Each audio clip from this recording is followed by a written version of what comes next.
Hidup itu sangat gak adil. Mungkin kalian pernah ngerasain ya, kok dia kerja cuman mungkin 30 menit, sama gua kerja 14 jam, buang keringat, cari duit yang halal. Kenapa gue cuma bisa dapetin duit 1/1000 dari dia yang cuma kerja 30 menit? Jawabannya kenapa? Karena hidup itu tidak adil. Semua di dunia ini itu gak ada yang sama dan gak ada yang adil. Dan kalian harus telan fakta itu. Dan sebenarnya hal seperti ini itu udah gue amati dari usia yang sangat muda. Jadi waktu awal gue pernah jualan, jadi gue pernah jualan sedotan dan gue jualannya keliling ya. Jadi gue hustle jualan sedotan keliling. Di situ gue pernah mikir, kenapa gue harus go door to door dan panas-panas di sini, sedangkan gue ngelihat ya di kafenya itu ada ownernya lagi nyantai di sana ya, enak, dingin, nggak usah capek-capek kayak gue, nggak usah ditolak-tolakin sama owner-owner kafe yang lain. Kenapa dia lebih enak hidupnya? Gue ngerasa di situ hidup itu nggak adil. Waktu itu juga gue masih anak kecil ya, relatif mental gue bukan kayak sekarang, dimana tiap kali gue ditolak, gue nyeles nih, gue ditolak, rasa hatinya nggak enak. Kenapa gue harus ada rasa nggak enak ini? Sedangkan dia cuma santai-santai, orang lain bahkan dia punya karyawan yang bikinin kopi dan enak, kafenya rame. Gue udah pernah dari jualan keliling seperti tadi ya. Waktu gue jualan minyak rambut pun begitu gue ngimpor, begitu waktu sebelum besar ya. Jadi gue waktu itu nggak punya gudang dan gue simpen barang-barangnya itu di bawah kasur gue. Sampai di kamar-kamar gue, kamar gue itu nggak terlalu besar. Jadi kalau boxnya banyak, kalian bisa bayangin itu bau minyaknya kayak gimana ya. Jadi itu bau minyak rambut, bau Coca-Cola tepatnya. Gue masih ingat sampai sekarang karena itu Suavecito. Itu baunya Coca-Cola sampai gue nggak bisa tidur karena itu mungkin jadi bego kali gue waktu itu ya. Itu udah kayak ngelem itu baunya Coca-Cola. Satu kamar gue bau itu semua. Dari tadi ya, kalau kalian lihat gue jualan sedotan keliling ya, gue bikin pomade ya, sampai gue bau Coca-Cola kamar gue. Sampai sekarang di mana gue punya gedung, gue punya PNL tuh seharga rumah orang ya. Bahkan gue punya jam tangan tuh seharga rumah orang. Itu semua butuh prosesnya dan nggak gampang. Gue udah mendedikasikan hidup gue di market itu dari gue usia 14 tahun. Di saat kalian mungkin banyak yang masih main gundu, gue udah fokus untuk cari uang di market dari umur 14 tahun. Dan gue fokus di satu bidang. Gue coba jualan untuk nambahin modal gue. Lalu gue fokus satu bidang dan gue gak pernah keluar dari bidang tersebut. Gue selalu bilang ke kalian perlu fokus untuk jadi yang terbaik di satu bidang. Kalian gak lihat kan jatuh bangun prosesnya. Kalian lihatnya oh sekarang enak, PNL-nya besar. Tapi kalian gak lihat zaman dulu. Di saat gue mulai dengan modal gue 2 juta waktu itu, hasil dari jualan itu yang gue putar di market sampai sebesar sekarang. Terus kalian mungkin tanya, kok bisa dapetin itu semuanya di usia yang relatif muda? Karena betul, hidup itu gak adil. Di saat kalian masih main-main, gue udah bekerja dan sekarang gue bisa menikmati hasilnya. Tapi kalian jangan nyontek gue yang sekarang, karena proses ini 1 dekade. Proses itu panjang, 10 tahun lebih. Di sini gue pengen bilang kalian ya, dimana kalian jadi seorang manusia itu nggak perlu banyak alasan. Karena percuma ya, kalian mau alasan kayak gimana pun di hal yang kalian nggak bisa kontrol. Gue kasih contoh misalnya, ada yang sampai berantem sama temennya, berantem sama keluarganya. Karena apa? Karena pilpres. Gue kasih tahu ya, mau 1, 2, atau 3 yang menang, hidup kalian bakal begitu-begitu aja. Kalau lu nggak punya value, hidup lu akan tetap jadi gembel. Jadi nggak usah berantemin keluarga lu soal pilihan. Itu cuma polarisasi media. Kalian pikir kalian diketawain sama mereka? Mungkin mereka di belakang temenan, udah disetting, oh ini bakal menang, nanti yang ini kalah putaran 1, dia kasih kursi, dia nego untuk dari partai-partainya dapat menteri. Ketawa-ketawa mereka di belakang dan kalian berantem sama keluarga kalian. Enggak, hidup lo akan tetap sama jadi gembel. Sama. Kalian ini komplain ya, wah, ntar mau demo ya kan, UMR kenapa nggak naik? Kenapa nggak lu naikin value lu? Ini gue akan bahas di belakang. Karena kalian harus hati-hati dengan mentalitas seperti ini. Kalian bisa stop pakai energi dari otak kalian untuk fokus di beberapa hal yang memang kita di dunia ini kita nggak bisa kontrol ya. Kalau lu dilahirin di keluarga lu yang misalnya miskin ya, dan lu bilang, oh karena gue miskin gue sedih ya, gue depresi, itu yang bikin lu justru jatuh ke lubang. Karena mulut itu, kata-kata itu kalian harus sangat hati-hati dengan kata-kata. Karena kata-kata apa yang kalian omongin keluar itu bisa jadi kejadian di dunia nyata. Ketika lu ngomong gue adalah orang yang depresi, lu bahkan datang lagi ke psikolog gitu kan, di sana dia konfirmasi lagi depresi lu, itu jadi kenyataan. Sedangkan ya, kalau kalian berusaha sekeras mungkin, kalian naikin derajat keluarga kalian keluarin keluarga kalian tuh dari lubang kemiskinan itu, gue yakin kalian nggak mungkin depresi. Jadi kalian jangan kira suatu peristiwa atau suatu keadaan itu udah sial dan nggak bisa diubah, karena itu hal yang kalian nggak bisa kontrol. Posisi kalian di mana, hidup itu nggak adil, catur kalian tuh diberantakin, ya itu nggak bisa kalian ubah. Yang kalian bisa ubah adalah apa? Lu lihat ya kondisi gue dari sekarang di mana, dan next move ya, move terbaik yang gue bisa lakukan adalah gerakin catur yang mana. Itu pilihan lu. Lu mau biarin hidup itu nggak adil di bawah sana, atau lu mau lihat nyokap lu tetap diinjek-injek sama keluarga besar lu. Lu tinggal pilih mau yang mana. Gue ngerti banget ya, video-video seperti ini mungkin nggak banyak ditonton sama orang-orang Indonesia. Kenapa? Karena orang-orang Indonesia itu doyannya entertainment, doyannya nonton game ya, main game, dia doyan nonton sinetron. Makanya lu lihat semua pembantu di rumah itu nontonnya satu sinetron, mau dari MNC, mau dari MTech Group, hidup semua sinetron nontonnya. Dan mereka ini yang besar-besar tahu. Mereka tahu kalian tuh doyannya sinetron, kalian doyannya drama. Artis ini kesini diikutin, dia sampai tahu artis ini selingkuh. Buat apa? Itu bukan hidup lu. Masa hidup lu segitu menyedihkannya lo harus mengidolakan orang lain untuk liatin hidup dia sampai dia selingkuh nih sama ini. Buat apa gitu? Pertanyaan gue buat apa? Nah, gue ngerti banget ya. Ini kalian mungkin akan suka ya yang lucu-lucu gitu, kayak streamer game ya kan, main Mobile Legends, kalian suka ngeliatin cewek-cewek ya kan. Sampai nanti ada krisis, di mana krisis itu akan kelihatan aslinya orang tuh seperti apa. Ketika nanti ada masalah geopolitik di luar sana, ketika negara itu ekonominya nggak stabil lagi, akan baru lu cari orang yang mengedukasi dan lu akan bilang harusnya gue dari dulu dengerin dia dibanding nonton sinetron nggak guna seperti itu. Lu pilih aja, lu mau nonton artis-artis sampah itu atau lu mau belajar untuk cari uang. Lu mau nonton showbiz sampah itu atau lu mau belajar cari uang yang bisa bantu keluarga lu nanti, uang yang lu bisa pakai untuk perang nanti ketika situasi nggak enak seperti ini. Orang yang benar-benar ngikutin video gue, nontonin gue dari series contoh borong Bitcoin, itu banyak bahkan ya orang-orang di luar sana sampai DM gue pribadi ke Instagram, orang-orang besar yang bilang hidupnya berubah karena series borong Bitcoin. Nggak pernah dibilang ada orang dalam sejarah YouTube Indonesia atau siapapun influencer melakukan hal seperti itu terbuka dan konsisten dilanjutkan terus-menerus setiap bulannya. Dan buktinya adalah teman-teman semua, mungkin kalian bisa rasa di sini ya, yang nonton gue, hidupnya beneran berubah. Ada yang bahkan bisa bikin pesantren, ada yang bisa biayain anaknya. Banyak yang komen, karena kerja keras nonton video lu, gue bisa biayain orang tua gue. Sebaliknya, ada orang tua yang bilang mereka bisa beliin baju untuk anak-anaknya karena hidupnya benar-benar berubah. Dan lu mungkin dari yang luar tanya, kenapa followers lu bisa fanatik? Itu bukan masalah fanatik atau enggak, tapi hidup mereka berubah karena apa yang gue omongin. Karena gue bilang, mulut itu sangat berbahaya. Kalian dengerin mulut yang salah, kalian akan terjerumus ke tempat yang salah. Tapi di saat kalian melihat kebenaran, hidup kalian akan diterangkan. Gue sekarang tantang kalian cek siapa influencer di sini yang terbuka, yang berani tunjukin hasilnya. Jawabannya nggak ada. Karena semuanya tuh cuma omong kosong. Kalau kalian dengerin orang yang omong kosong, hidup kalian juga akan jadi kosong. Semua itu cuma ibarat billboard ya. Billboard di lampu merah pinggiran yang kalau dibayar apa itu diganti. Tiap dibayar 20 juta dia ganti aplikasi. Karena hidupnya memang cuma dari sana. Di sini gue mau bilang, lu gak usah jauh mikir panjang. Lu lihatlah beberapa bulan lalu, di Maret, di April, waktu kesannya satu Indonesia tuh benci sama gue ya kan. Semuanya wah komentarnya hujatan sampai Instagram, TikTok, mau di YouTube, di semua platform ya. Dibilang ini copy. Tapi kalian lihat sekarang ya. Mungkin itu gue salah satu orang yang paling dibenci di Indonesia ya kan. Ada artis-artis nggak laku itu ya, yang ngomongin gue segala macam. Sekarang kalian lihat, orang-orang yang sama yang dulu hujat gue, sekarang apa yang terjadi? Mereka akan pikir, ternyata benar juga yang dia omongin. Justru yang dulu benci gue itu sekarang jadi followers paling setia gue. Kalian bisa lihat sekarang di komentar gue, ada nggak yang negatif satupun? Jawabannya nggak ada. Mungkin dari yang paling dibenci sekarang yang paling disukai. Kenapa? Karena yang gue omongin adalah kebenaran. Kebenaran itu mungkin awalnya pahit. Ibarat kalau kalian minum obat gitu, obat itu nggak semuanya rasanya enak, tapi itu bisa menyembuhkan kalian. Lu pilih minum jamu yang pahit tapi bisa sembuhin lu, atau lu mau pilih minuman manis yang justru gula itu membunuh lu? Karena kebanyakan influencer di Indonesia, apalagi yang di YouTube ya, semuanya fake. Mereka nggak berani keluarin karakter aslinya ke kamera. Kenapa? Karena mereka tahu orang Indonesia itu suka pemimpin ya yang palsu ya, yang nggak jujur, yang palsu terhadap jati dirinya, terhadap jiwanya. Yang diomongin keluar itu bukanlah kebenaran, melainkan kebohongan. Di sini gue pengen kasih tahu pertanyaan yang mungkin kalian tanyain di kepala kalian selama nonton video ini. Lalu kenapa hidup itu bisa nggak adil? Gue akan kasih kalian gambaran sedikit gimana caranya para penguasa di dunia itu bisa nyampe ke konklusi ini ya. Kalian harus bisa mikir apa yang mereka mikirin untuk tahu kenapa hidup itu nggak adil. Kalian anggap zaman dulu, zaman perbudakan dulu. Apa yang kalian amati zaman perbudakan dulu? Di saat orang itu tetap dikasih rumah, tetap dikasih punya anak, tetap dikasih roti, tapi mereka disuruh kerja seumur hidupnya di sana.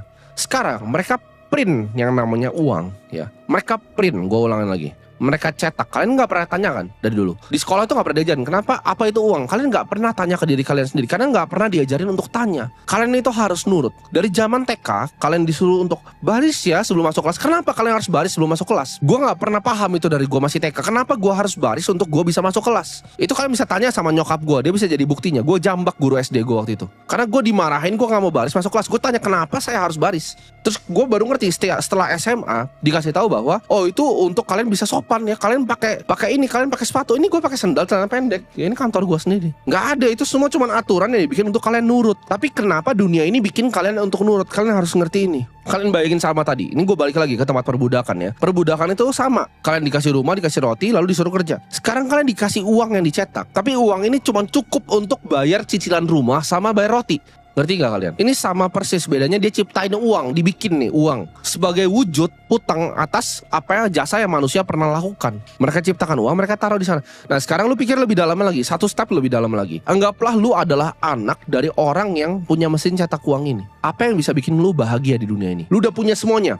Lu bisa beli apapun, lu bisa beli kapal apapun, pesawat apapun setiap hari, dan uang itu udah gak ada artinya lagi karena lu yang cetak uangnya. Sekarang gua tanya, apa yang bikin lu bahagia? Nggak, di sini gue nggak akan kasih langsung jawabannya gitu. Gue mau kalian mikir di sini ya. Ini gue bikin kayak Dora gitu, Dora the Explorer. 1, 2, 3 apa jawabannya? Coba lu pikir baik-baik. Lu pause video ini, lu benar-benar pikir apa yang akan bikin lu happy kalau lu udah punya semua uangnya. Coba lu jawab. Jawabannya 1, kontrol. Kontrol akan semua manusia. Nah ini akan nanti gue akan jelasin kenapa kalian suka ke entertainment. Kenapa itu adalah perangkap yang mereka sengaja ciptakan. Mungkin banyak yang gak senang sama gue karena gue bukakan agendanya di sini. Kenapa kontrol ya? Gue kasih tahu sini. Coba misalnya videografer gue, contoh. Ini perusahaan gue, videografer gue datang ke gue, bilang, oh videonya harusnya nggak begini, anjing lu jelek gini. Pasti gue keluarin kan. Orang yang biasanya punya kuasa di suatu tempat itu nggak suka ditantang. Sedangkan orang-orang ya, masyarakat yang di bawah itu yang paling suka untuk menantang. Contohnya demo, minta naikin UMR. Jadi kalian bisa bayangin ya sekarang arahnya kemana. Ketika semua ini nanti bisa digantikan dengan robot, mereka itu udah nggak ada fungsinya lagi. Karena kalian lihat dengan arah dunia ya, dimana sekarang dikeluarin nanti Apple Vision Pro, Facebook ganti nama jadi Meta, dia akan keluarin Quest 3. Ini VR headset akan dikeluarkan ya. Mungkin di otak kalian nih, gue kasih tau ya, kalian akan mikir ini adalah barangnya orang kaya, ya kan? Apple Vision Pro sama dengan barang dari orang kaya. Persis kayak handphone batok zaman dulu dan komputer IBM yang luar biasa besar tahun 1900-an. Waktu itu orang bilang nggak mungkin laptop ini bisa ada gitu. Komputer seperti ini nggak mungkin ada karena itu yang punya IBM cuma 4 satu dunia. Sama seperti nanti Vision Pro. Itu mungkin Apple keluarin yang mahalnya. Tapi seiring teknologi jalan, itu bakal jadi handphone, bakal ada yang 200 ribu, 300 ribu. Ya dikonsumsi semua masyarakat. Sekarang gue tanya sama lu, gimana caranya lu bisa kontrol populasinya? Kalau misalnya mereka itu rumahnya kayak gubuk di kayu, tapi lu kasih VR headset, bahkan mereka nggak bayar, lu kasih ke mereka, dan mereka bisa pasang itu, dan mereka berada mereka di Swiss. Apakah mereka akan ngomel lagi? Mereka akan di situ. Orang bilang, oh orang nggak mungkin di metaverse. Lu sekarang sudah di metaverse. Setiap hari aplikasi yang lu pakai adalah Instagram. Setiap hari ada yang aplikasi yang lu pakai adalah TikTok. Yang lu pakai adalah YouTube. Apakah ini yang kalian lihat dunia nyata? Jawabannya bukan. Gimana caranya? Kalau kalian pakai kacamata itu, kalian di depan sini ngomong sama gua barengan, ya kan? Berbeda kan experience-nya. Dan itu adalah perangkap selanjutnya yang gue percaya akan terjadi dalam waktu yang sangat dekat. Dimana semua orang tuh udah dikurung ya, di rumah susun yang sangat kecil. Mungkin rumahnya dari kayu gitu, tapi kalian pakai VR, kalian bisa di Swiss. Mereka akan lebih diem. Itu kalian bayangin, mereka bisa nonton sinetron, tapi mereka berada di dalam sinetronnya. Mereka bisa jalan-jalan di rumah sinetronnya. Karena itu impian yang mereka mau kan, entertainment. Di sini kalian coba pikir ya. Waktu itu gue itu suka ketemu dengan partner gue, waktu gue bikin perusahaan startup gue di McD Puri. Waktu COVID, gue ke McD di Puri. Ya, lu mau tahu apa yang dilakukan sama mas-masnya? Gue pesan ya kan, gue nurut tuh, gue pakai masker ya kan. Padahal gue nggak pernah mau, karena kebetulan di McD itu harus, kalau nggak lu nggak boleh pesan makan. Di tempat lain gue nggak pernah pakai masker. Kalian pas COVID lagi bener-bener ekstrimnya, itu gue lagi party di villa di Bali. Gue kasih tau lu, gue lagi bener-bener party di villa di Bali. Dan itu semuanya party, dan nggak ada yang kena COVID. Nggak ada satupun teman gue kena COVID party di Bali. Di McD ini gue disuruh pakai, ya kan, disuruh makan. Pas makan pun dia masih suruh gue untuk pakai. Gue sampai berantemin mas-masnya, gue inget banget. Gue bilang, goblok, gue bilang, gimana caranya gue makan kalau gue pakai masker? Dibilang harus sambil pakai katanya. Itu orang gila. Akhirnya orang turun-turunin kan, ya, akhirnya jadi kasus karena dibilang ini dakinya naik semua ke atas gitu. Jadi lu makan ya kan, lu pakai, lu turunin ya, lu mesti jalan keluar, lu pakai.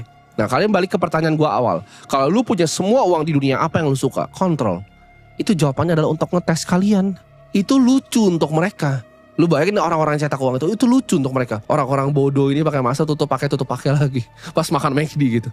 Lucu untuk mereka. Mereka mau lihat seberapa jauh kalian bisa dibudakin untuk kontrolnya mereka, dan kalian nggak mau ngelawan. Kalau lu ngelawan, ya, lu akan digantikan sama siapa? Orang yang nggak ngelawan. Jawabannya adalah robot. Kalian mungkin bilang ini, oh ini terlalu futuristik bang, ini nggak akan terjadi. Podcastnya Deddy Corbuzier itu keluar ya, gue syuting itu 4 bulan. Waktu ChatGPT itu masih 10.000 usernya. Gue mungkin salah satu user pertama di Indonesia ChatGPT. Kenapa? Karena gue selalu suka lompatan dari teknologi. Sebelum influencer gembel itu bahas tentang AI, gue itu udah belajar prompting di sana. Makanya gue tahu begitu gue keluarin podcast podcast itu podcast 4 bulan shootnya. Dia telat, dia keluarnya 4 bulan setelahnya. Itu gue bilang dengan jelas bahwa pekerja pertama yang akan dikeluarkan dari AI adalah kreatif. Semua orang, mana mungkin kreatif. Begitu lu coba sendiri, lu akan tahu, lu jadi tahu kan, oh Midjourney itu ternyata secanggih ini ya. Justru dia bisa bikin film yang orang biasa gak bisa bikin. Gue udah bilang, gue udah prediksi, karena gue suka prediksi masa depan. Kenapa gue bikin video seperti ini, hidup itu gak adil? Karena gue mau kasih kalian gambaran masa depan. Itu akan sangat distopia mampus. Lu sekali-sekali jalan ke Cina ya, ke kota namanya Chongqing. Di sana lu akan tahu dengan jelas seberapa distopia dunia itu. Indonesia belum nyampe sana. Itu lu bisa lihat bangunan super mewah ya, bener-bener udah kayak di masa depan. Itu ada MRT lewatin apartemen, orang berentet pakai G-Class lewat, lalu ada pemulung di sampingnya. Lu akan lihat seperti itu. Jakarta udah mirip-mirip. Ada orang yang cuman gajinya UMR, ada orang yang punya gedung. Cuman belum terlalu kelihatan social disparity-nya. Indonesia akan mengarah ke arah sana. Kesenjangan sosial itu akan semakin besar. Yang miskin itu akan makin ditindas, yang kaya itu akan makin kaya. Karena kadang gini, orang kaya itu akan mikir, orang-orang yang miskin ini yang bikin repot. Mereka yang minta BPJS, mereka yang minta welfare, mereka yang minta healthcare system lebih bagus, mereka yang minta demo, mereka minta UMR naik. Orang kaya nggak ada yang minta itu. Jadi kalau mereka bisa eradikasi ini kalian perhatiin kenapa Bill Gates itu beli sawah, kenapa Mark Zuckerberg bikin bunker di Hawaii. Mereka tahu hal ini akan terjadi sebentar lagi. Kalian bayangin nggak? Mereka itu cuma dikasih hidup sama para elit ini karena mereka punya fungsi. Mereka adalah buruh pabrik. Mereka adalah yang ngelinting rokok. Menurut lu itu akan ada 10 tahun lagi dengan teknologi advance sekarang, based on Moore's Law? Nggak akan terjadi. Itu semua akan digantikan dengan robot. Terus kalau mereka udah digantikan semua, mereka nggak bisa makan, apa yang terjadi? Fungsinya mereka hidup di dunia ini apa? Nggak ada. Jadi kalian pikir, kalian mau di mana? Mungkin banyak yang bilang, oh, gue terlalu gila untuk ngungkapin hal-hal kayak ini. Nggak masalah gitu. Karena kalau kalian mau lihat dari semua peperangan ya, kalian mau lihat The Battle of Waterloo, Perang Dunia Kedua ya, waktu Inggris waktu itu ya, Inggris berantem sama Nazi di Afrika. Itu kalau kalian lihat, yang pertahanan terakhirnya Inggris itu ada sekitar, gue lupa, 9.000, 10.000 orang ya. Perintah mereka itu adalah pertahankan tempat ini sampai mati. Akhirnya ada satu yang selamat. Jadi dari 10.000 ini, setiap perang selalu seperti itu. Misalnya ada 50.000 orang mati, akan ada satu nama yang disebut. Kalian perhatiin, di setiap perang ini akan terjadi perang sebentar lagi. Nggak lama lagi pasti akan terjadi perang lagi. Karena Cina ini akan naik jadi superpower, negara superpower. Setiap ada empire baru yang naik, selalu ada konflik yang luar biasa besar. Jadi kalian nanti perhatikan, di saat nanti Cina ini naik, ketika ada perang, ini akan ada casualty di sini. Lu mau jadi angka atau lu mau jadi nama di sana? Karena cuma dua pilihannya, angka atau nama. Nah ini menarik nih, lu perhatiin, selalu cuma angka atau nama. Battle of Waterloo, 15.000 orang mati dan ini jenderal yang mati. 20.000 orang mati di sini Mongol dan ini yang namanya Genghis Khan. Nah, lu mau jadi nama atau cuman angka? Kalau mau jadi angka silahkan. Lu kan cuman disingkirin kayak sampah gitu. Satu-satunya jalan keluar dari jebakan setan ini adalah mencari kebebasan. Nah, untuk kebebasan itu kita butuh main game yang mereka main. Game yang mereka main adalah game kekuasaan. Tapi buat kita punya kekuasaan, kita harus punya uang. Kenapa? Karena uang secara intrinsik itu adalah IOU. Uang itu adalah sebuah jasa. Sebuah jasa yang manusia pernah lakukan untuk manusia yang lain dalam bentuk hutang, yaitu uang. Makanya money sama dengan hutang, uang sama dengan debt ya. Mungkin gue akan bahasin lebih dalam, ntar gue akan bikin videonya tentang apa itu uang ya. Mungkin bisa 1 jam, gue akan bahas dari zaman Goldsmith dulu sampai sekarang. Sampai gimana cara kalian bisa bikin bank sendiri. Ya itu mungkin gue bahas di video yang berbeda kalau kalian mungkin tertarik. Tapi kalau di sini terlalu panjang. Tapi intinya uang itu adalah hutang. Uang adalah energi orang dan uang adalah hutang. Gimana caranya kalian bisa punya pemikiran yang mosaik seperti ini? Jawabannya kalian tanya ke diri kalian. Setiap dikasih propaganda, apakah ini benar atau apakah ini salah? Dikasih pandemi, apakah ini benar, apakah ini salah? Kalian harus punya pemikiran yang independen, pemikiran yang logis di diri kalian sendiri. Hidup itu memang gak adil, tapi yang kalian lakukan, kalian harus bisa survive. Jadi kalau kalian masih punya mental lemah, mau jadi angka yang tadi gue bilang akan disingkirkan, silahkan dan gak perlu berubah. Karena hidup itu tidak adil.